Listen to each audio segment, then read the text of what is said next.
Estava num certo lugar, recentemente, com amigos e pessoas da família. E há um casal muito próximo da gente, e eles são testemunhas de Jeová, né? E num dado momento, a pessoa, testemunha de Jeová, contando uma experiência, contando um caso para mim. Na hora eu fiquei assim um pouco pensativo, não sabia se eu falava na hora, se eu esperava um outro momento. Mas a pessoa se referiu a alguém, dizendo assim, a pessoa, a fulano de tal, ela agora está na verdade. Nós conseguimos levá-la para a verdade. E ela dizia que conseguiu levar a pessoa para a verdade, se referindo, conseguiu ganhar aquela pessoa, conquistar aquela pessoa para a visão doutrinária das testemunhas de Jeová. Daí eu fiquei pensando, depois disso, que há muito tempo eu também estive na igreja adventista do sétimo dia, e lá é muito comum que eles digam, nós temos a verdade, nós possuímos a verdade, nós encontramos a verdade, nós pregamos a verdade. E não somente os TJs e os adventistas, mas a maioria das seitas, ou que sejam os segmentos que se fecham em si mesmos, sejam eles esses históricos que eu acabei de citar, sejam pentecostais, sejam tradicionais, não importa, mas observa-se que as religiões, a maioria delas, elas arrogam e trazem para si essa prerrogativa de serem detentoras da verdade. E quando você passa a observar cada um desses segmentos, o que se observa é o que eles chamam de verdade. O que é a verdade, afinal de contas? Aí você olha para um segmento tal, lá você encontra alguém dizendo que a verdade é que Deus te proíbe fazer transfusão de sangue. Eles entendem que você não pode doar sangue, digamos, para alguém que esteja precisando. E aí eles vão se basear num versículo lá do livro de Levítico, que diz algo parecido com isso, não exatamente isso, mas eles vão ter um versículo como referência e como embasamento de que eles receberam a revelação da verdade. Aí eles continuam dizendo que a verdade também inclui que você não chame Deus de Deus, que você não chame Deus de Senhor, que você não chame Deus de qualquer outro nome, senão que seja o nome Jeová. Aí eles insistem na fonética correta, na escrita correta, em um nome que, na verdade, jamais pode designar o ser que é absoluto, que é eterno, porque nome algum pode designar aquele que é infinito. Afinal, o nome, ele por si mesmo, já está dizendo, ele designa, né? Ele põe fins. Definição é pôr fim num dado objeto. Então, eu diria que um relógio se chama relógio, porque esse nome define exatamente esse objeto, em detrimento de tudo aquilo que não é relógio.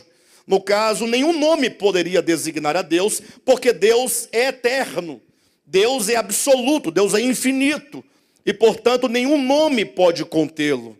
Evidentemente que nós vamos encontrar na Escritura vários nomes com os quais Deus foi designado, mas são nomes que são meramente pedagógicos, para falar de algum aspecto da obra divina num dado momento, numa dada circunstância, para uma dada pessoa. Mas eu quero dizer que chamam de verdade o fonema, né? A maneira como se pronuncia, ou que seja o nome de Deus, ou o doar ou não doar sangue. Você vai para outro segmento, eles vão dizer, não, a verdade é que você não pode trabalhar em dia de sábado.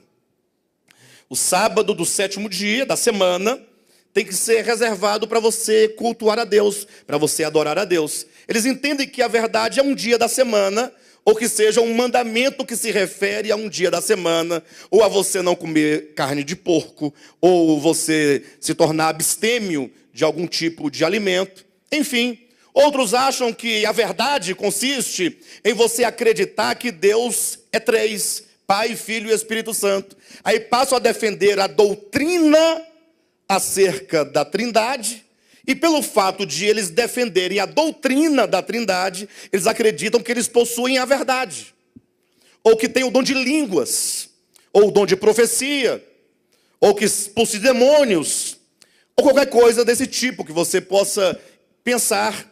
Então, cada segmento traz consigo algum conjunto de doutrinas ou de práticas a que eles chamam de verdade. Não sei se você concebe o que eu estou dizendo, mas eu não posso conceber exatamente que verdade seja essas doutrinas, absolutamente.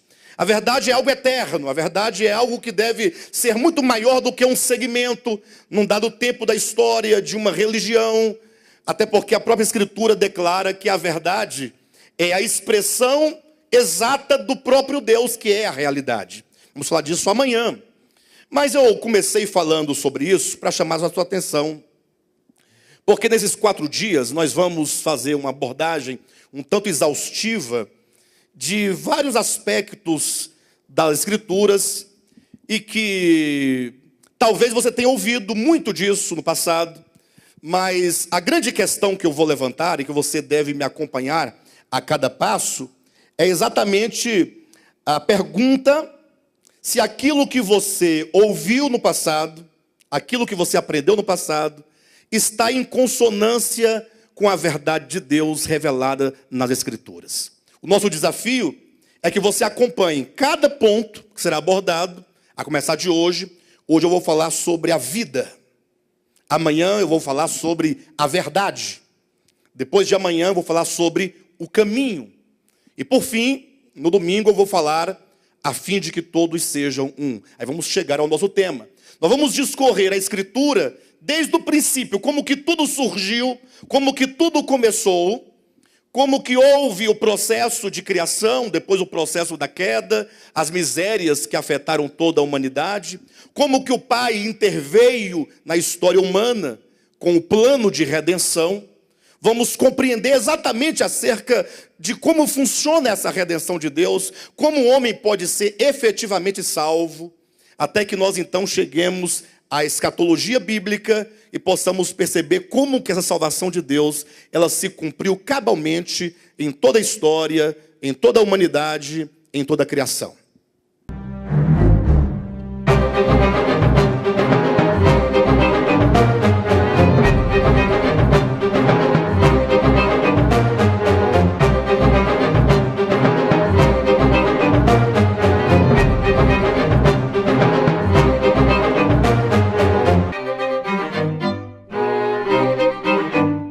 João capítulo 14. Vou ler aqui do versículo 1 até o versículo 6, que diz assim: Não se turbe o vosso coração, credes em Deus, crede também em mim. Na casa do meu Pai há muitas moradas. Se assim não fora, eu vou-lo teria dito, pois vou preparar-vos lugar. E quando eu for e vos preparar lugar, voltarei e vos receberei para mim mesmo, para que onde eu estou, estejais vós também. E vós sabeis o caminho para onde eu vou. Disse-lhe Tomé: Senhor, não sabemos para onde vais, como saber o caminho? Respondeu-lhe Jesus: Eu sou o caminho, a verdade e a vida. Ninguém vem ao Pai a não ser por mim. Ok? Queridos, esse é um texto muito conhecido das Escrituras. Tenho certeza que vocês todos aqui já leram algum dia, ou pelo menos já ouviram alguém fazer a leitura ou referência, sobretudo em apelo, né, de igreja evangélica. O pregador faz aquela palavra, depois faz o apelo para que as pessoas se convertam e cita talvez o versículo 6, disse Jesus: Eu sou o caminho, a verdade e a vida. Ou talvez você tenha ouvido esse texto em enterro, sepultamento, quando o pastor ou o padre lê os 3 primeiros versículos: Não se turbe o vosso coração, credes em Deus, tal, na casa do meu Pai há muitas moradas. E eu diria que esta porção, o capítulo 14, 15, 16 e 17 de João, eles constituem em si o coração de toda a revelação de Deus. Ou seja o aspecto que você falar acerca da verdade, você terá que passar pelo capítulo 14, pelo capítulo 15, pelo capítulo 16 e 17 de João. Diria que aqui é o cerne de toda a revelação e que, portanto, traz coisas profundas para que nós possamos conhecer o Evangelho como ele verdadeiramente é. Mas, infelizmente, a despeito de toda a complexidade e profundidade do que se diz aqui, as pessoas preferem entender o seguinte: Jesus está dizendo que na casa do Pai tem muitas moradas e, portanto, tem muito lugar no céu para as almas quando morrerem. É assim que se pensa. Não se turbe o vosso coração, eu vou preparar um lugar para vocês. Aí eles pensam que as pessoas vão morrendo E se elas porventura acreditaram, creram que Jesus Cristo é o caminho, a verdade e a vida, elas terão garantido no céu um lugar para elas morarem. Alguns que são um pouco mais doutos que outros, falam, é verdade, tem esse aspecto, mas eu vejo aqui, sobretudo, a Nova Jerusalém, a cidade lá de Apocalipse, que tem muitas moradas, muitas habitações, muitas casas, muitas kitnetes, né? Para que os santos possam morar na eternidade com Deus, nessas kitnetes lá da Nova Jerusalém. Mas em tudo isso, eles conseguem ver apenas como que Cristo estivesse falando de um lugar físico, um lugar geográfico, em algum lugar desse universo tem um lugar, uma casa onde Deus mora, e que Deus gostaria que nós, ao morrermos, pudéssemos ir para lá, morar com Ele no céu, ter um lugarzinho, um quartinho. Mas para isso eles vão dizer, você precisará de crer em Jesus Cristo. Ou melhor, eles dizem, você terá que aceitar a Jesus. E aí então eles vão te ameaçar com o fogo do inferno, ou com o lago de fogo, vão te ameaçar com a macumba, com as doenças, com as misérias, com o desemprego, com a morte, e por fim com a morte eterna, no lago de fogo. E então você acaba falando, não, bem, se é para ser tudo assim, então eu aceito Jesus. E aceitar a Jesus, eles resumem como você levantando a sua mão, atendendo a um apelo, você indo à frente e fazendo uma oração com o pastor. Eles entendem então que você agora se agrega a uma igreja evangélica por filiação, depois de passar pelas águas do batismo, você se torna membro daquela comunidade, daquela igreja evangélica, daquela denominação. E daí, se você permanecer fiel, indo aos cultos, levando o seu dízimo, jejuando, fazendo sua campanha, cantando no coral, não bebendo aquela bebida ou comendo aquela comida, nem frequentando aquele lugar, então, no final dos seus dias, você vai para onde? Para a casa do Pai, naquele quartinho que Ele reservou para você lá no céu. E é isso que as pessoas chamam de evangelho. Cristo morreu na cruz e, portanto, você agora tem esse direito de ir para esse quartinho, e você lá não vai pagar IPTU. Está garantido, Jesus garantiu, desde que você cumpra com todas as exigências. E eu não posso crer que o evangelho se reduza a esse pensamento tão mesquinho, tão pequeno, a um pensamento que chega a ridicularizar a verdade de Deus, uma vez que Deus, Ele é muito grande. E, portanto, o meu convite a vocês é que nós comecemos agora a considerar alguns pontos. Eu não vou dizer dessa casa do Pai exatamente hoje ou imediatamente. Nós vamos ter que construir todo um caminho, de trás para frente, porque eu digo, nós estamos aqui, digamos, no ano 2000, se tomarmos a cronologia de Gênesis, estaríamos há 6.000 anos depois de Adão. Então nós temos que olhar para trás, para o começo, como quem reconstrói uma história, e nós vamos então caminhando de lá até chegarmos nos dias atuais. Aí você, quando compreender o seu atual momento na história, aí nós vamos avançando até o final para compreendermos a escatologia, compreendermos as coisas do fim. Não podemos pensar que você, ignorando o passado, você vai entender o seu presente.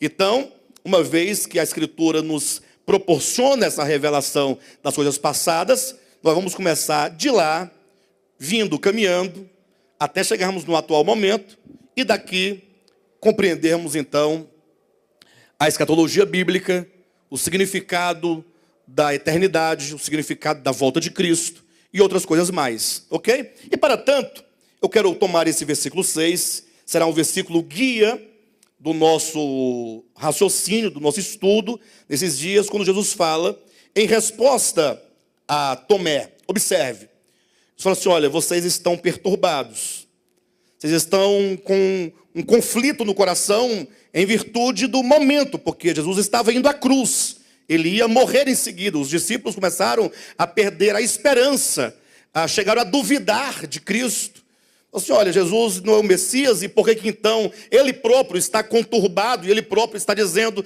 que ele vai voltar ao Pai? E é nesse momento que Cristo fala, não, calma, não se turbe o vosso coração. Se vocês creem em Deus, então vocês também devem acreditar em mim. E eu quero dizer para vocês que na casa do meu Pai há muitas moradas. E vocês precisam, portanto, ir para a casa do Pai. Ou seja, para que onde eu estou, vocês também estejam.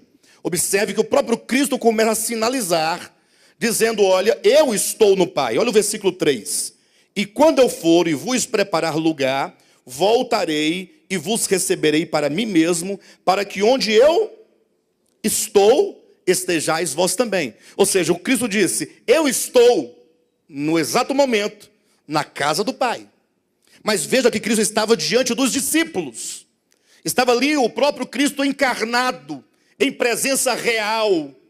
Mas ele diz, olha, mas eu vou preparar um lugar para vocês. Porque eu quero que vocês estejam onde eu estou, no lugar onde eu estou.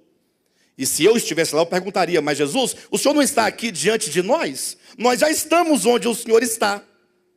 Ora, se tratando de lugar, geograficamente falando, os discípulos não estavam juntamente com Cristo no mesmo lugar, frente a frente, conversando? Então, há de se perguntar, ora, se Cristo está aqui conosco, presente, Cristo de Deus encarnado, diante dos discípulos, que lugar é esse onde ele, neste atual momento, se encontra? Ou seja, é possível que você, mesmo estando aqui agora, esteja onde ele está. E esse lugar é que nós precisamos descobrir. Nós vamos galgar esses 3 dias ou 4 dias em busca de discernir que lugar é esse. E é nesse momento que Cristo fala assim, olha, e vocês sabem o caminho para onde eu vou. Temos um lugar, e agora Cristo joga essa ideia do caminho. Ou seja, quantos forem, ou quantos chegarem a este lugar, onde Cristo estava, onde nós devemos estar, chamado a casa do Pai, deverão de percorrer um caminho. E vós sabeis o caminho para onde eu vou. Tomé disse, Senhor, nós não sabemos para onde tu vais. Como nós vamos saber o caminho? Então Tomé representa todos aqueles, ou todos nós, que não sabemos que lugar é esse. Ora, se não sabemos o lugar, como saberemos o caminho? E Jesus disse, Tomé, eu sou o caminho. Eu sou a verdade e eu sou a vida. E ninguém vem ao Pai a não ser por mim. Cristo coloca na seguinte ordem, eu sou o caminho, a verdade e a vida. Esta é a ordem daqui para frente. Aqui nós estamos nesse momento aqui dessa palavra. Eu falei que nós vamos buscar o começo, sim ou não? Até chegarmos onde nós estamos. E daqui buscarmos a escatologia. Sim? Então, esse atual momento, quando Cristo diz, eu sou o caminho, é o momento atual onde estamos. Nós precisamos trilhar esse caminho. Que é o caminho da verdade. Que nos conduz à experiência da vida. Então, eu vou inverter esse texto. Vamos começar pensando sobre a vida. E depois sobre a verdade. E depois sobre o caminho. Alguém pergunta, por que, pastor, que você vai inverter a ordem das colocações? É porque esse caminho que Cristo nos propõe é um caminho de redenção. É um caminho de reconciliação. Alguém diz, pastor, mas você não respondeu nada. Por que você inverteu? Porque Cristo nos propõe um caminho de reconciliação? Qual é a relação disso? É porque a palavra redenção ou a palavra reconciliação pressupõe que alguma coisa fora perdida. Ou seja, Deus criou o homem originalmente numa determinada base para um determinado fim, e alguma coisa no percurso aconteceu que tirou o homem desta vida, do desfrute da vida. O homem, ele está em morte, ele está enfermo, ele está morrendo, ele está sofrendo, ele está no pecado, ele não conhece a verdade. Então, o caminho que nos leva à verdade e à vida é o caminho que nos leva de volta para onde nós um dia estivemos. Reconciliação, esse termo, e o evangelho é a palavra da reconciliação, segundo Paulo, lá em 2 Coríntios capítulo 5. O termo reconciliação pressupõe que um dia nós estivemos conciliados. Reconciliados. Então esse reconciliados significa, esse com é mutualidade. Nós estávamos unidos, completamente juntos, não somente organicamente, mas na mente, no coração. Mas alguma coisa ocorreu que separou o homem de Deus. Houve um rompimento, que é o problema do pecado. Quando Cristo diz, ou Isaías diz no seu livro, que os nossos pecados é que fazem separação entre nós e Deus. Então, por causa do pecado, houve esse rompimento. Aí vem o Evangelho para nos reconciliar. Ou seja, outra vez nos fazer sermos unidos àquilo ou àquele que a quem nós nunca deveríamos ter saído dessa plena, dessa rica comunhão. Então, a razão por que nós vamos inverter é porque nós vamos retomar a ideia inicial para reconstruirmos o caminho, descobrirmos onde foi que houve o erro, qual foi esse erro, e como que o Evangelho corrige esse erro, e como que nós, concebendo tal entendimento, podemos então, a partir de agora, trilhar o caminho da verdade em direção à vida. O tema de hoje é a vida, ou o ser, o cosmo e o homem. O ser, ou a vida, ou Deus, como você queira colocar. Quando se fala sobre a vida, infelizmente nós pensamos nessa vida humana. Ah, eu tenho vida, o fulano tinha vida, o fulano morreu. Ou pensamos em vida eterna no sentido de, quando nós morrermos, se nós formos salvos, nós vamos viver eternamente com Deus. Sempre pensando em viver para sempre, ou que seja, existir para sempre em nome de vida eterna. Mas não é esse o conceito das Escrituras. Eu quero começar a chamar a atenção de vocês para a principal personagem de toda a história, que é o próprio Deus. Deus enquanto origem de todas as coisas, como causa ativa de todas as coisas, aquele que tudo criou, que tudo gerou, e que é Ele próprio a vida em tudo que existe. Vamos ler aqui rapidamente alguns textos. Abre sua Bíblia em 1 Timóteo, capítulo 1, versículo 17. Diz assim: assim ao Rei eterno, imortal, invisível, porém, assim ao Rei eterno, imortal, invisível, Deus único, honra e glória pelos séculos dos séculos. Bem, nós temos aqui, logo, o apóstolo Paulo falando acerca de Deus. Ele fala, olha, este é o Rei eterno. Se ele é eterno, ele não tem começo e nem fim. Se ele é imortal, ele é dotado de eternidade. Aqui o imortal é no sentido de aquele que tem a eternidade como atributo em sua própria natureza. E diz acerca dele que ele é invisível, ou seja, é aquele que não pode ser visto, que olho algum jamais viu, nem é capaz de ver, como diz no capítulo 6 deste mesmo livro, mas esse Deus que não pode ser visto por olhos humanos. E aqui eu começo a colocar um aspecto importante, porque um dos argumentos daqueles que dizem não crer em Deus, dos ateus, é dizer assim, você já viu Deus? Esse é o grande argumento. Se você nunca viu, então como é que você pode acreditar em algo que você nunca viu? Então a própria Escritura, ela já vai trazendo a nós essa ideia. O Deus eterno, o Rei eterno, imortal, aquele que é dotado de eternidade, é o Deus que não pode ser visto. Alguém argumenta, mas se ele não pode ser visto, como eu posso experimentá-lo? Como eu posso adorá-lo? Como eu posso ter uma experiência real com esse Deus? É neste ponto, então, é que nós entendemos que Jesus Cristo declara, eu sou o caminho, a verdade e a vida. Ou seja, Deus, ele se apresenta e se revela o homem, conquanto Deus se apresenta enquanto a vida. Alguém pode falar, pastor, mas você está reduzindo Deus à vida? E é nesse ponto que eu quero que você pense comigo. João capítulo 6, versículo 57, quando Cristo falando aos judeus, ele fala assim, olha, porque o Pai que vive, O Pai que vive me enviou. Olha a expressão, Cristo referindo-se ao Pai. O Pai é aquele que vive. Então vai juntando as informações. Deus é o ser eterno e imortal, dotado de eternidade. Mas como é que esse Deus vive? Ora, simplesmente se declara que ele vive por si mesmo.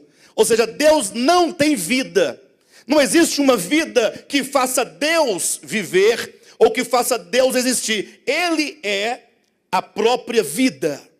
E isso nos é claramente dito, com todas as palavras, em 1 João, abra sua Bíblia, capítulo 5, versículo 20. Também sabemos que o Filho de Deus é vindo e nos tem dado entendimento para reconhecermos o verdadeiro. E estamos no verdadeiro, em seu Filho Jesus Cristo. Esse é o verdadeiro Deus e a vida eterna. Então eu quero chamar a você agora para começar a pensar Deus enquanto aquele que é a própria vida eterna. Como aquele que é a vida, e esta vida não é uma vida criada, é uma vida que é eterna. Então em toda a Escritura você vai encontrar a manifestação dessa vida sendo o próprio Deus. Tanto o Antigo quanto o Novo Testamento vem afirmando categoricamente que há uma vida nesse universo que é eterna em si mesma, e essa vida ela é identificada com o próprio Deus. Daí é que nós vamos entender como é que tudo veio à existência. Essa vida que é incriada e que é eterna, ela tem duas características. Duas características. Primeiro, é uma vida que é origem e fonte de todas as coisas que existem. Ou seja, eu não sou a vida, eu sou um ser criado. Os animais não são a vida, eles são seres criados. Você é um ser criado, você não é a vida.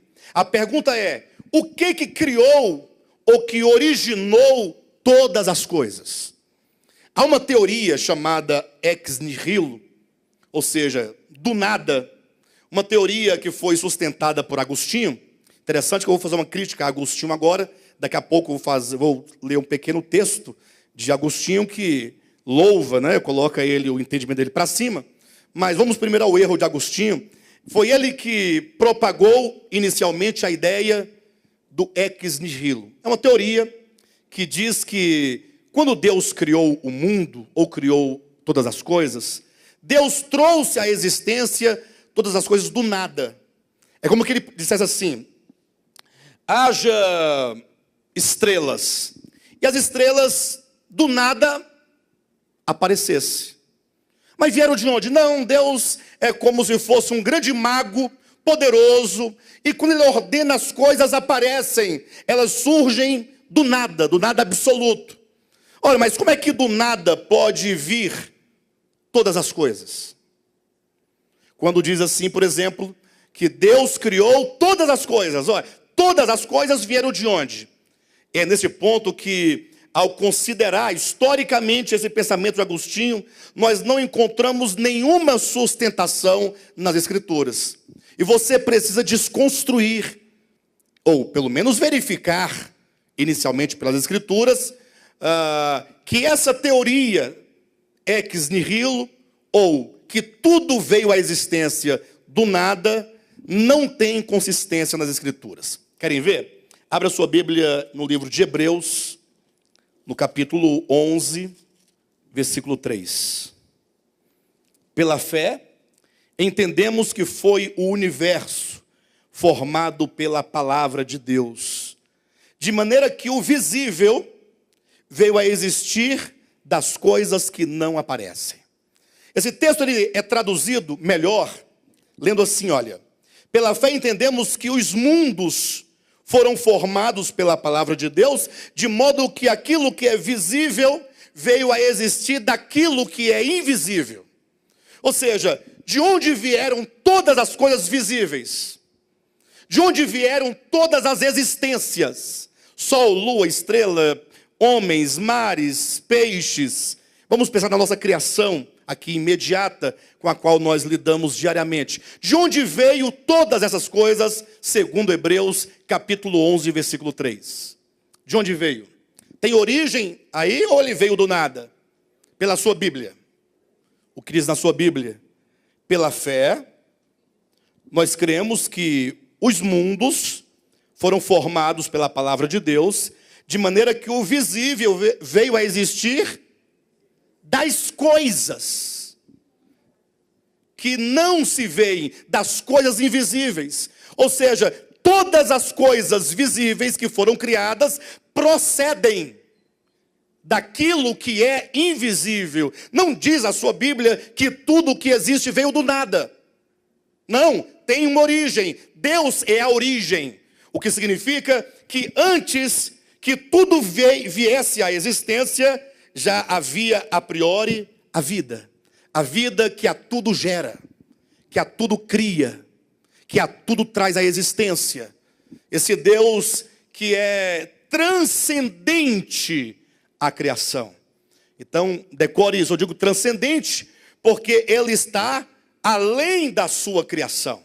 Ou seja, se ele é a causa, se ele é a origem das coisas criadas, ele tem que vir antes. Se ele vem antes, ele é transcendente. Ele está além da sua criação. E quando todos os mundos se acabam, encontram o seu limite, o seu fim, Deus continua a ser eternamente. Então a primeira característica da vida é que ela é transcendente a todas as coisas criadas. Mas há um outro aspecto que está aqui em João capítulo 1, Evangelho de João, capítulo 1, quando João ele vai falando acerca do verbo, acerca do logos, acerca da razão suprema, porque a palavra logos, que está no grego, traduzida na sua Bíblia por verbo, ela pode ou deve ser traduzida por razão, razão suprema, razão universal. É exatamente a tradução literal da palavra logos, que na sua Bíblia vem a palavra em latim, verbo, né? João diz assim, olha, no princípio era o verbo estava com Deus e o verbo era Deus. Pensa comigo, ele está construindo aqui o princípio de tudo. Lá no princípio nós temos Deus, Deus que é a vida, esse Deus que vai trazer tudo à existência. Ele diz, todas as coisas, pode continuar lendo na sua Bíblia, todas as coisas foram feitas por intermédio dele. E atenção, e sem ele, nada do que foi feito se fez. Ou seja, o ponto de partida, que é a origem de tudo, que é a causa de tudo, é Deus. No princípio era o verbo estava com Deus e o verbo era Deus. Todas as coisas foram feitas por intermédio dele. E sem ele, nada do que foi feito se fez. Ou seja, nada do que existe de criado existe sem ele. O que vocês entendem disso? Nada do que foi feito sem ele. Será que estaria dizendo acerca da própria essência divina nas coisas criadas? Pensa um pouco comigo, Roserene. No princípio era o verbo estava com Deus e o verbo era Deus. Então nós temos Deus. Todas as coisas foram feitas. Ele é o operário por intermédio dele. Então, ele é aquele operário por quem tudo é feito.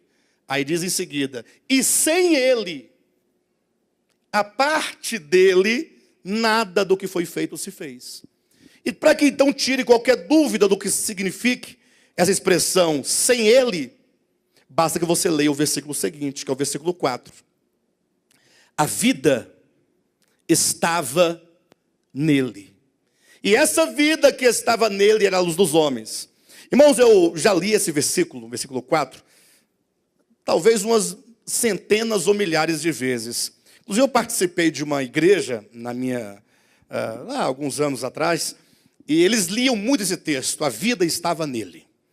Eles falavam muito sobre esse texto, a vida, a vida, a vida. Só que eles diziam a vida enquanto a vida que é Cristo, a ser desfrutada somente por algumas pessoas que fossem salvas nesse sentido.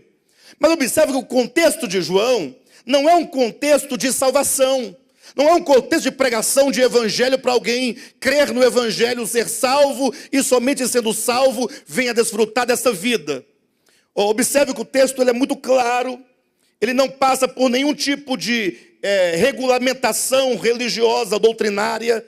São informações simples. No princípio era o verbo, entenda isso. O que tem a ver isso com a Igreja Assembleia de Deus, Batista, Presbiteriana, Católica, Evangélica, o ateu? Tem alguma coisa a ver com esses segmentos?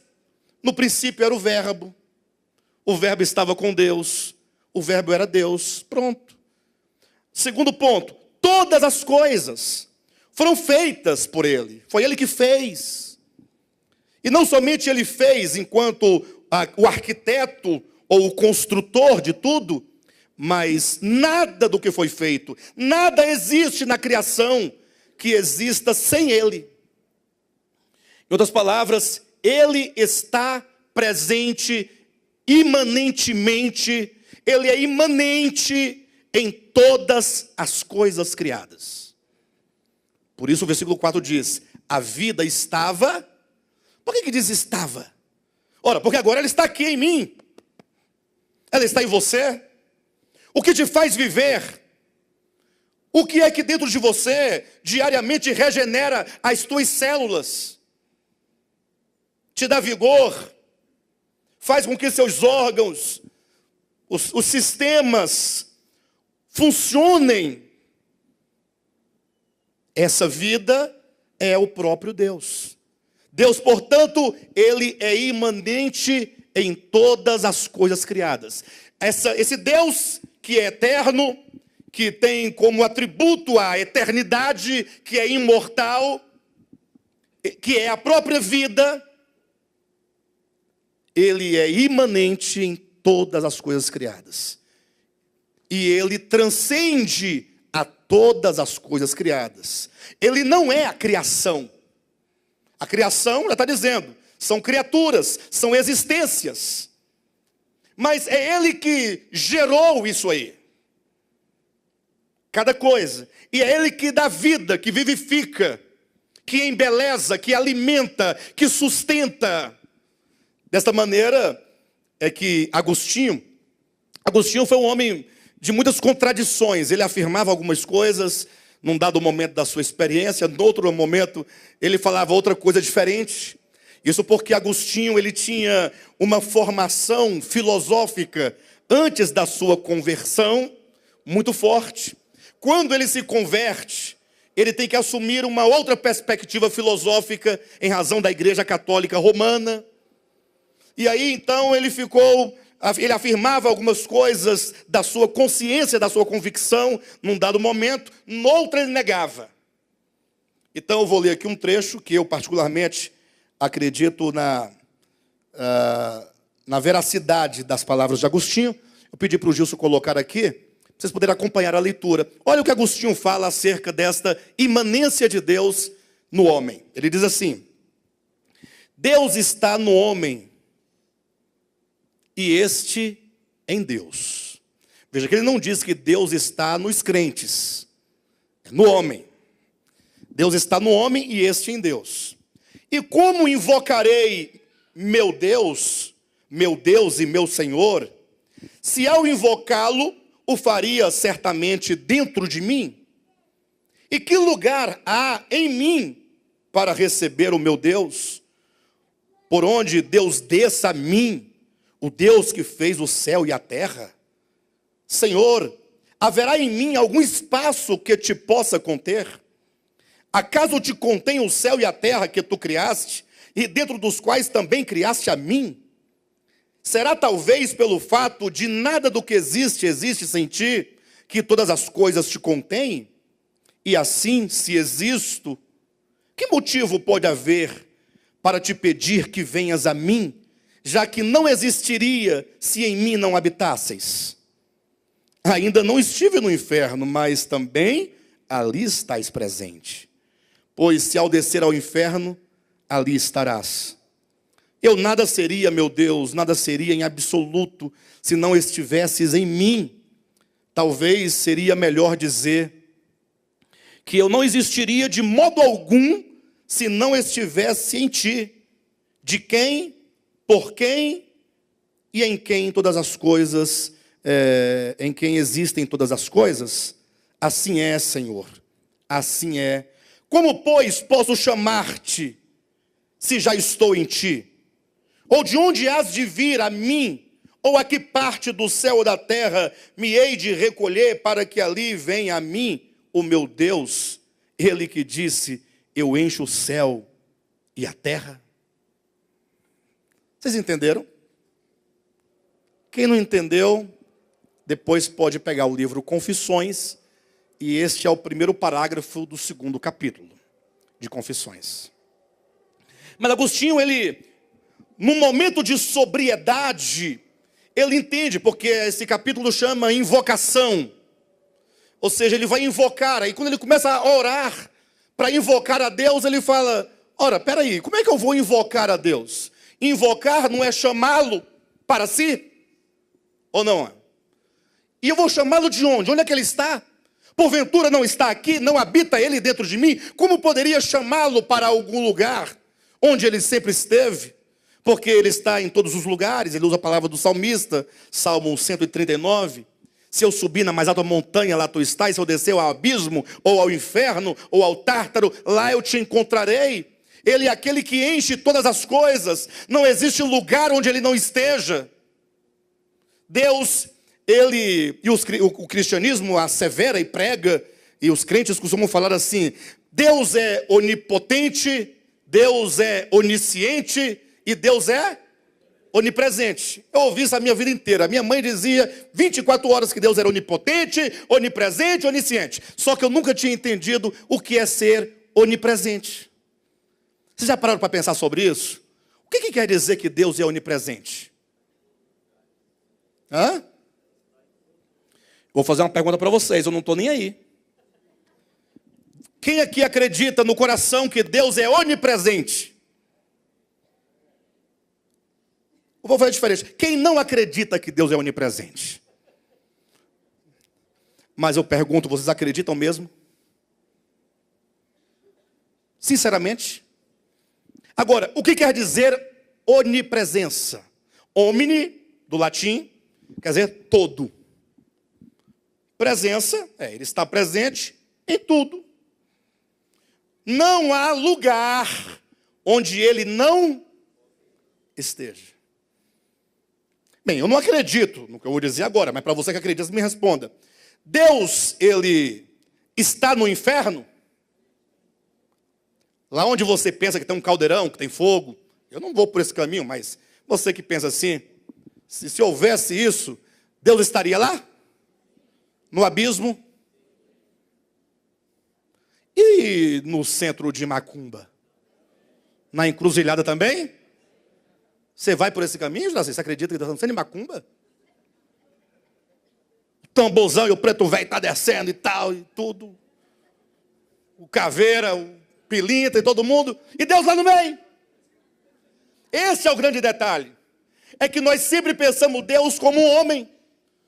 Um homem como nós, só que é espírito. E só que ele é todo poderoso, ele pode tudo. E ele é cheio de restrição.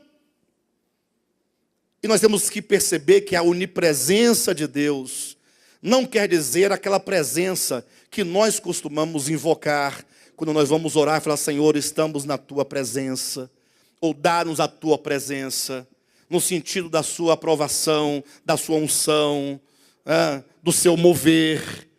Essa onipresença de Deus quer dizer, não pode haver, pela lógica e pela escritura, nenhum finito que esteja privado do infinito. Se todas as coisas que existem na sua somatória são finitas, tem um fim, como pode o infinito não estar presente nelas? E como pode o finito não estar dentro do infinito? É possível, queridos? É possível? Entendam isso, porque isso tem tudo a ver com a sua vida. Tenha paciência, talvez seja, não estou entendendo nada, calma, vai dar certo. O fato é que esse Deus presente em tudo que Ele gerou, em tudo que Ele criou, é o que o que João vai chamar, o Jesus vai chamar de a casa de Deus. É o que o próprio Jesus vai chamar sobre o reino de Deus. É um conceito que nós temos que reconsiderar. Eu quero te convidar a pensar, porque você já pensou muito, ou já falou muito, já ouviu muito sobre o reino de Deus. E infelizmente, aqueles que têm maior entendimento, eles falam, olha, a igreja é o reino de Deus. Reino de Deus como se fosse um lugar onde apenas algumas poucas pessoas tivessem acesso. E somente se você fizesse a vontade daquele lugar, é que você estaria no reino de Deus. Mas veja, o que a palavra reino implica? A palavra reino do grego basileia quer dizer o território onde há um soberano que governa, em que há súditos sobre os quais o soberano exerce o total domínio. Sim ou não?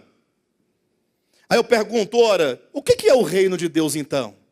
Onde é que Deus reina? Onde é que Deus governa? Sobre o que Ele reina e sobre o que Ele governa? Qual é a lei do seu reino?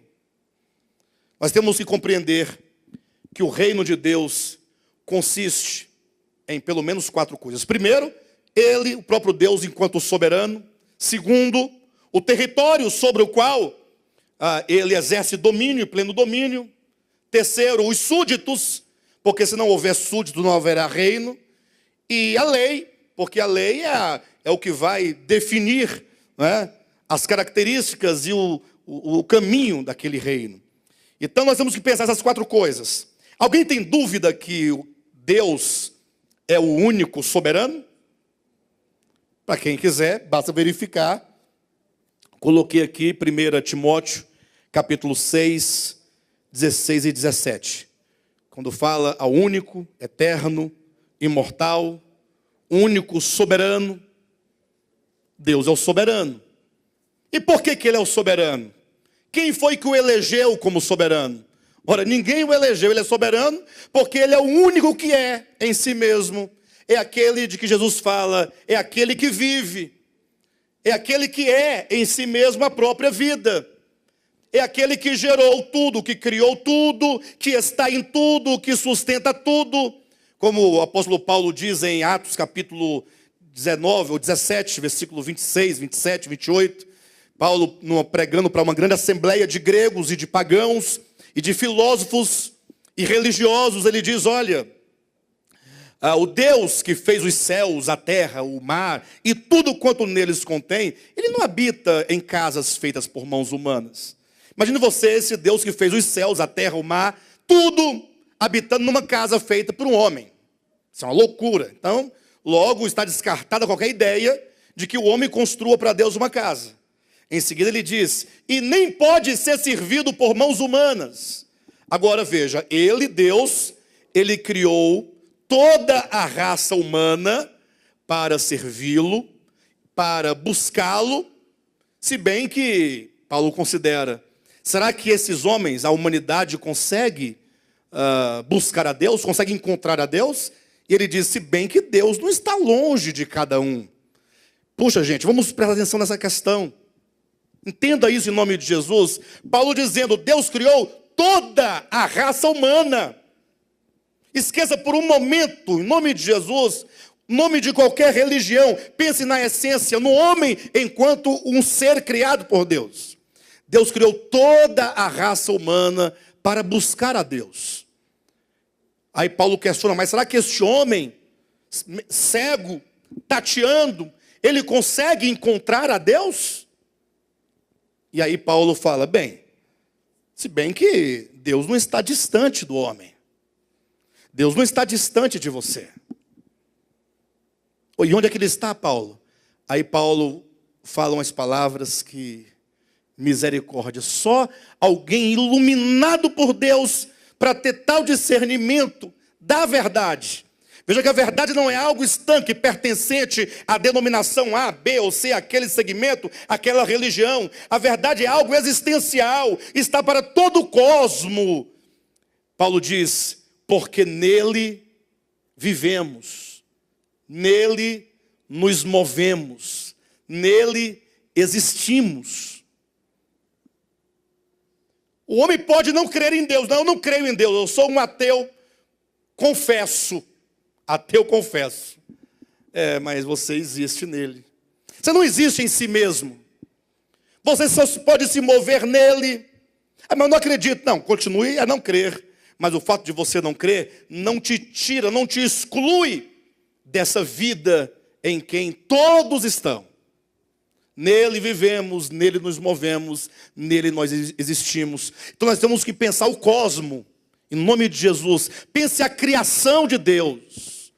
Todos os sóis, as luas, todos os planetas, todas as galáxias, todas as criaturas, toda a criação, ela existe em Deus, nele. E esse grande complexo de existência que se originou de Deus e que existe em Deus, é o território onde Deus, estando presente na criação, ele é o soberano nesse grande território que é o cosmo, que é a criação. O reino de Deus é qualquer lugar que exista que ele exerça domínio. Eu pergunto, Deus exerce domínio na lua? Ou não tem domínio lá? Nenhum domínio, não tem? Então é o reino dele. O pastor pensava que era a igreja, a nossa igreja, batista, presbiteriana, sei lá, Assembleia de Deus, DEVAP. Não, reino de Deus é todo lugar onde ele tem domínio. Onde houver, que seja uma pedra, um verme, uma formiga, se Deus exerce domínio, reino de Deus. Reino de Deus não é um lugar dentro do cosmo, geograficamente, onde você possa ir. Não, onde houver o governo, o domínio, ali é o reino de Deus. Toda a criação, as criaturas, todos os seres, sejam homens, anjos, seja o que for, todos eles são os súditos de Deus nesse reino. Só estão ali por causa de Deus. Devem reconhecê-lo, devem adorá-lo, devem saber que existem por causa dele. Só podem existir nele. E a lei do reino de Deus é o próprio Espírito de Deus, que a tudo gerou, que a tudo fez, que a tudo criou. Essa lei que você pode não sentir do ponto de vista, como dizem talvez os pentecostais, que eles querem sentir uma energia, um tremor, um negócio, mas essa vida que está dentro de você, que restaura diariamente, cria novas células, que faz seu coração pulsar, seu pulmão respirar, essa lei que estão dentro de você, que é o próprio Espírito de Deus, faz com que quando um homem e uma mulher se unem e se juntam, ali uma nova criatura é gerada, numa semente que é plantada, que brota, que cresce, e ao crescer se torna árvore, produz fruto, segundo a sua espécie, com cor, sabor, cheiro, vitaminas. Todo o cosmo é tudo bem organizado. E a própria palavra cosmo já quer dizer que aquilo que é cosmo não é caos. É uma coisa em que há uma lei que organiza, que determina, que sustenta. Portanto, a partir daqui temos que pensar da seguinte maneira. Olhe para mim por um momento. No início, Deus, que nós vamos chamar nessa conferência de vida, a vida eterna, aquele que é a vida, aquele que é incriado, aquele que é o ser por natureza. Ele gerou todos os mundos, todas as coisas. Dentre tudo isso, gerou você, gerou o homem, a criação. E agora isso aqui é todo lugar onde ele reina, onde ele governa, onde ele é o soberano, por meio da lei, do espírito de vida, que está imanente em toda a criação, e a ela transcende. E agora esse reino deveria ser uma coisa bela, maravilhosa. Não poderia ser diferente. Basta que você leia Gênesis capítulo 3, ou capítulo 2, quando é dito, no finalzinho ali do relato da criação, é dito, e viu Deus que tudo era muito muito bom. Imagine só o que não deveria ser esse cosmo. Reino de Deus, tudo em perfeita harmonia com Deus. Tudo de acordo com essa lei do Espírito de vida de Deus. Tudo em obediência, em amor, produzindo os frutos. Coisa maravilhosa. E isso nos leva a uma consideração e a uma conclusão. Todos os homens, vamos falar especificamente do homem, que é o nosso objetivo, eles estão no reino de Deus. Não há homem fora do reino de Deus. Eu sei que você está pensando em alguns textos que dizem que é necessário que nós entremos no reino de Deus. O homem é convidado a entrar no reino de Deus. Se não nascer da água do Espírito, não pode entrar no reino de Deus. Não tem tais textos? Calma, vocês vão entender ao longo dessas mensagens. Mas se você estabelecer, atenção, o conceito de reino de Deus, à luz da Escritura, se você estabelecer esse conceito, querem ver uma coisa? Abra sua Bíblia em 1 Crônicas. 1 Crônicas, capítulo 29, versículo 11. Olha o que diz aí. Teu Senhor é o poder. De quem é o poder? A grandeza, a honra, a vitória e a majestade. Porque teu é o quê? Tudo quanto há. Onde? Nos céus e na terra. Teu Senhor é o reino. E tu te exaltaste por chefe sobre todos. Se você constrói o conceito de reino de Deus, enquanto tudo aquilo que Deus criou, porque Deus agora não somente criou, mas Ele gerou, Ele está presente nessa criação. Ele exerce domínio sobre todas as coisas criadas nos céus e na terra, por isso o reino é dele. Como é que você poderá concluir que é possível que o homem esteja fora do reino de Deus? Pastor, mas está.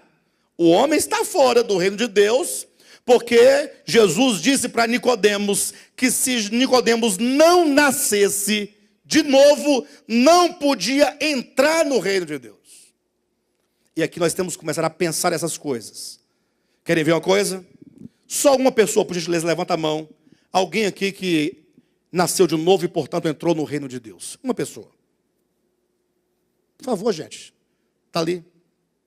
Está ali. Vou pegar o Vilmar. Valmir. Valmir, você nasceu de novo? Quando foi que você nasceu de novo? Quando foi que você desceu as águas? Você desceu as águas? É uma região de São Paulo? As águas? Você desceu, é batismo nas águas. 2012 você entrou no reino de Deus? Aí eu pergunto para o senhor, como é que você entrou no reino de Deus? Como é que foi? É um lugar, tem uma porta, você foi até lá? Como é que foi a sua entrada no reino de Deus? Você que já entrou no reino de Deus, eu pergunto, como é que você entrou no reino de Deus? Te falaram que você entrou no reino de Deus, você acreditou? Saiu dizendo para todo mundo, eu entrei e você não entrou. Vocês estão tudo no reino das trevas e eu entrei no reino de Deus. Gente, eu estou querendo descobrir como é esse negócio de entrar nesse reino, de sair desse reino, estar dentro e estar fora, de maneira clara, para que nós possamos não somente repetir o que foi ensinado, mas ter uma experiência real das verdades bíblicas. Então, tenham paciência, vamos explicar tudo isso, viu, Valmir? Tenha paciência, até o final, vamos entender, mas vamos começar por aqui. Se o reino de Deus consiste em todo o universo criado por Ele, porque não pode haver lugar algum em que Ele não seja rei, em que Ele não tenha domínio, porque Ele domina e Ele se levantou por chefe sobre todos, tanto dos céus quanto da terra, então todos os homens, porque estão dentro da criação de Deus, estão no reino de Deus fatalmente. Viu, Josué? Fica tranquilo que você está no reino de Deus. Você pode, o máximo que acontecer é que você esteja fora do reino de Deus. Mas que você está dentro, você está dentro. Tudo bem? O máximo que pode acontecer com o Josué ele estar fora do reino de Deus. Mas fique tranquilo, porque apesar de estar fora, você está dentro. Então nós partimos do conceito orgânico, do conceito ontológico, do conceito do ser. Querem ver uma coisa? Eu já falei, mas eu quero ler com vocês. Atos capítulo 17, rapidamente. Atos capítulo 17, versículo 26. 17 e 26. De um só fez toda a raça humana. Repita comigo, raça humana. Observa, queridos, atenção, que a verdade de Deus não está restrita a um grupo de pessoas. Por exemplo, tem um grupo de pessoas que usa o véu sobre a cabeça. Perfeito? Aí porque eles usam o véu e ninguém mais usa o véu, eles falam, nós temos a verdade, é o véu. Isso não pode ser a verdade. Só pode ser uma mentira. Agora, veja que a verdade divina, ela independe desses segmentos. Olha como a Bíblia diz, de um só fez toda a raça humana. Todos os homens. E o que diz mais? Para habitar nos céus. Para habitar nos céus. Não é nos céus? Josué, Deus fez toda a raça humana para habitar sobre toda a face da terra. Havendo fixado os tempos previamente estabelecidos e os limites da sua habitação. Habitação de quem?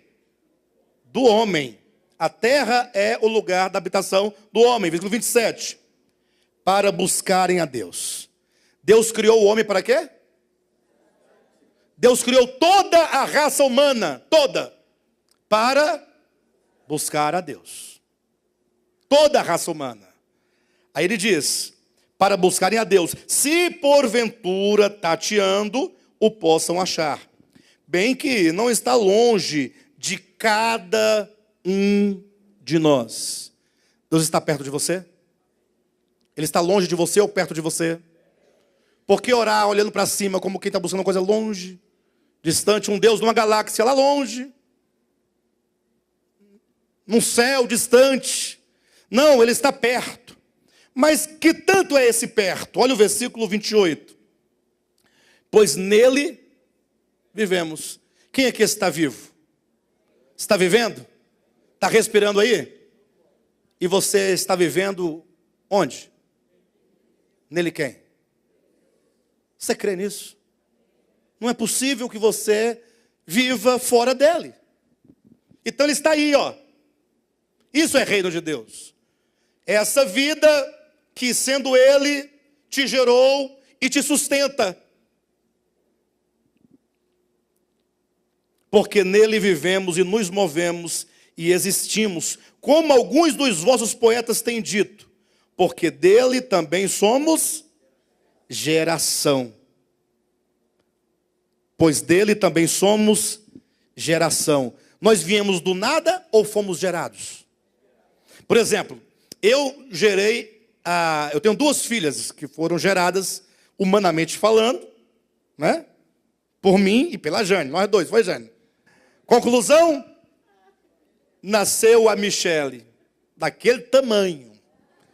Agora, depois de tantos anos, o senhor fala assim, não, a Michele veio do nada. Tem sentido? Mas como assim do nada? Não, aí apareceu. Tá pior que a história da cegonha, né? A cegonha pelo menos tem um sentido. Alguém trouxe de algum lugar. Mas esse do nada não funciona. Então, vamos partir desse pressuposto, em nome de Jesus. Aqui, ó, esse é o ponto número 1 da nossa conferência. Deus gerou o universo, as criaturas. Tratando-se do homem, o homem foi gerado por Deus, porque dele somos geração, dele nós somos prole, gerados. É a vida de Deus que te trouxe a existência, que em você te faz viver. Por isso nós estamos nele. E toda essa criação é o reino de Deus. E que deveria estar em plena harmonia com tudo. E portanto não há homem que esteja fora do reino de Deus. Este é o primeiro ponto. Eu sei que você discorda de mim, pastor, mas se o reino de Deus foi essa bagunça que está aí no mundo, Calma, nós estamos no primeiro ponto, lá atrás, ó. Vamos ponto a ponto, passo a passo. Tá ok? Mas eu não posso passar para o segundo ponto, ponto 2, sem que vocês estejam claros deste primeiro. Deus eterno, vida eterna, o ser por excelência, incriado, Ele é. Ele gerou a todos os mundos, ou gerou todos os mundos, os multiversos, todas as criaturas, que gerou o homem.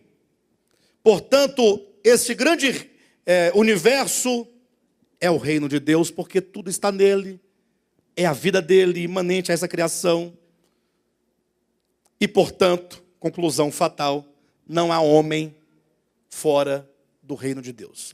Falar que tem um homem fora do reino de Deus é cair na loucura de dizer, eu estou fora do domínio de Deus. Mas de que maneira?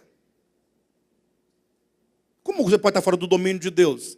Se ele falar para o seu fôlego de vida, para o teu espírito, sai dele, você cai, morto. Sim ou não? E você não está no domínio dele? E quando você nasceu, você pediu para nascer? Quem foi que gerou? Você não está no domínio dele?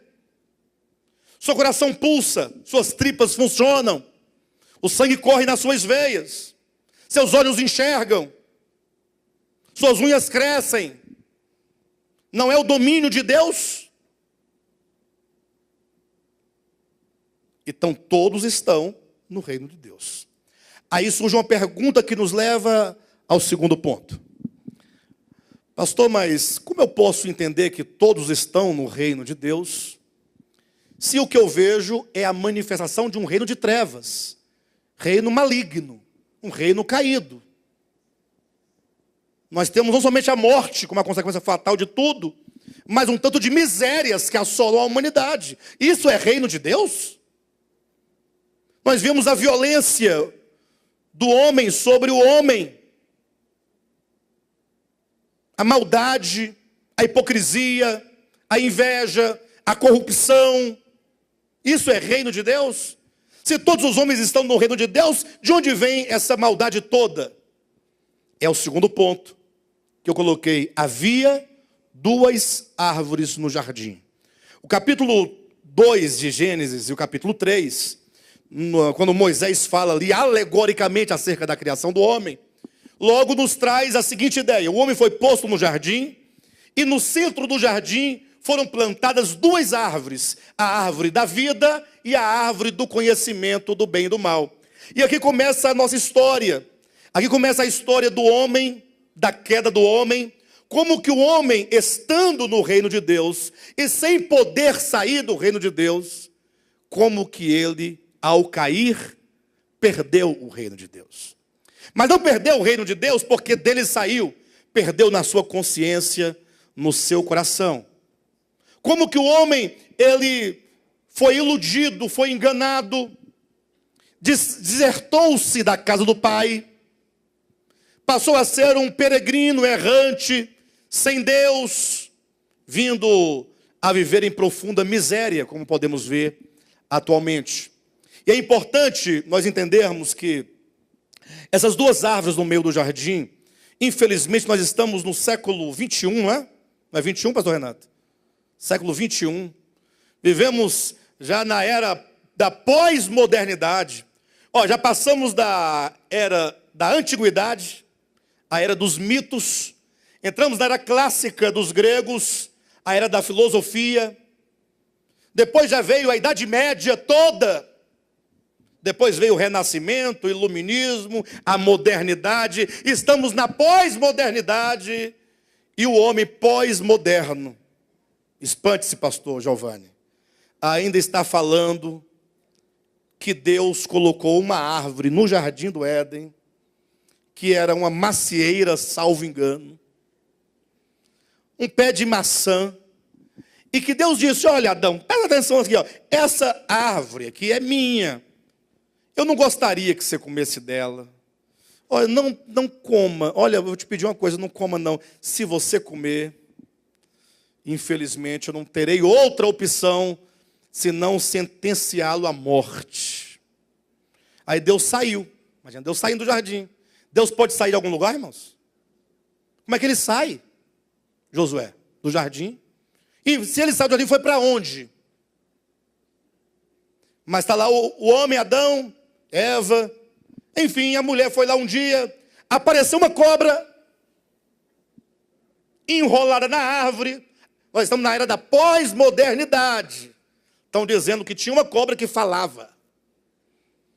E a cobra... A Eva olhou. Não viu ninguém, só viu uma cobra. Mas você vai imaginar que a cobra...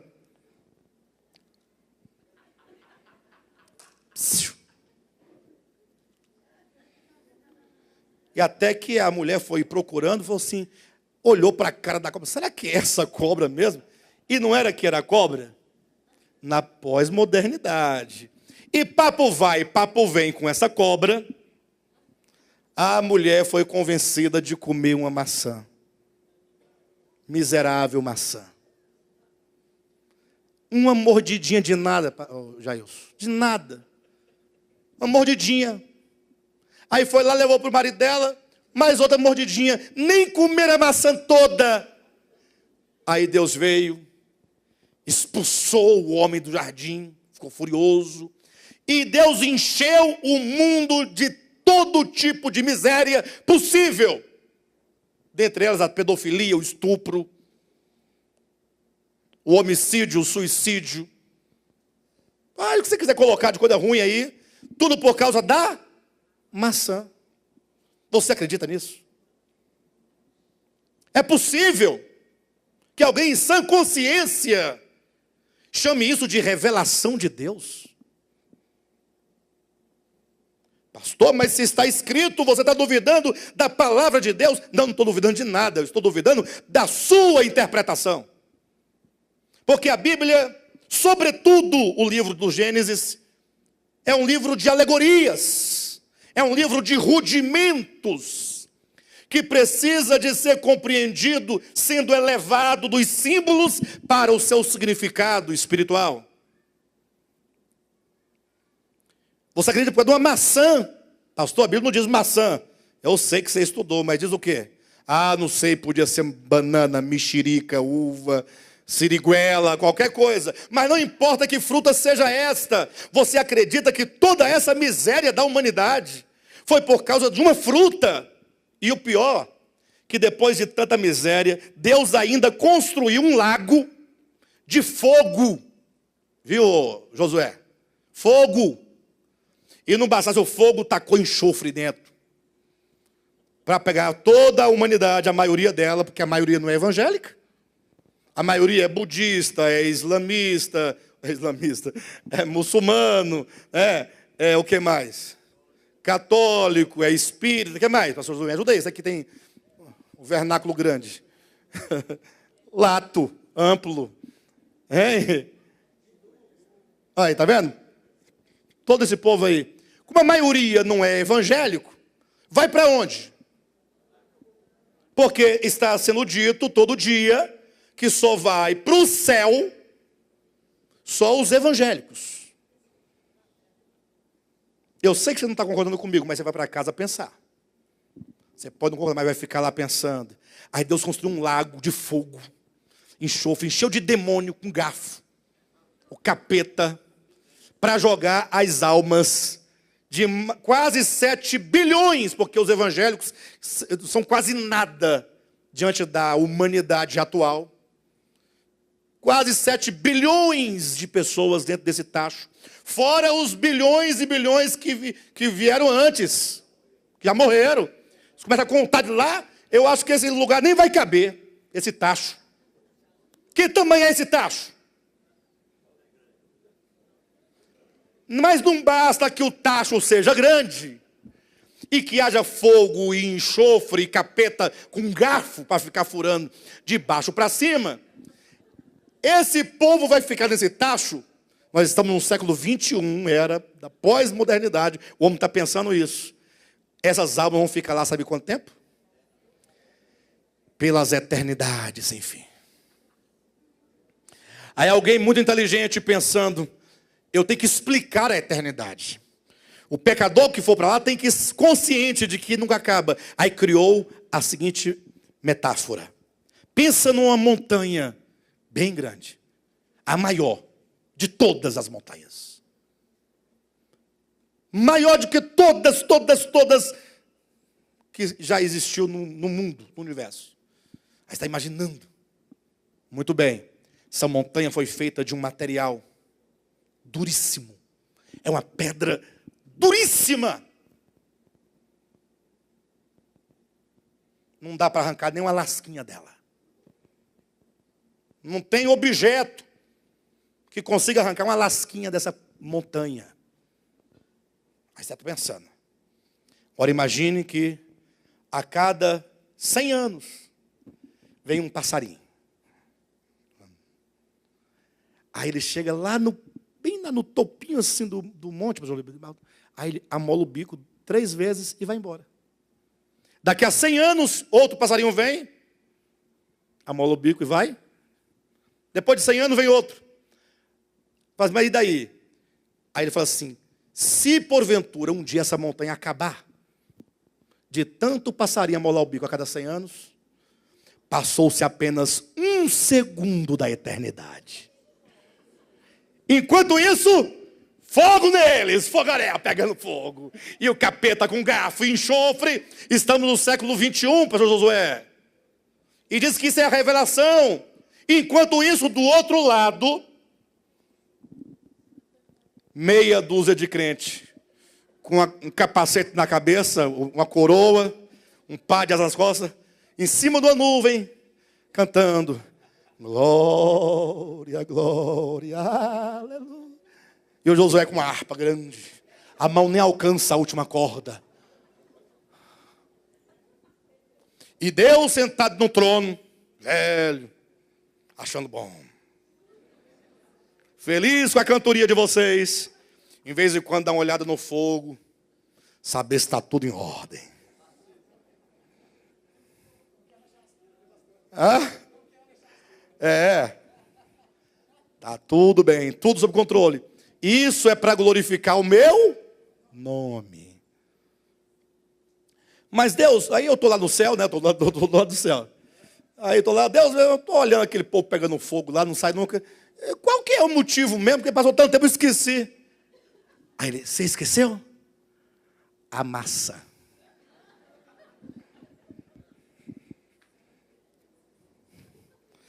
Mas por causa de quê? Hã? Por causa de quê, pastor José? A maçã. Dá até um filme, né? A maçã. Aí eu pergunto, isso é a revelação de Deus? Esse é o projeto de Deus? Que Deus é esse? Que projeto é esse? Você teria um projeto melhor? Ou não? Pastor, mas está escrito, você vai duvidar? Não, duvido do que está escrito. Precisamos compreender o sentido, o significado.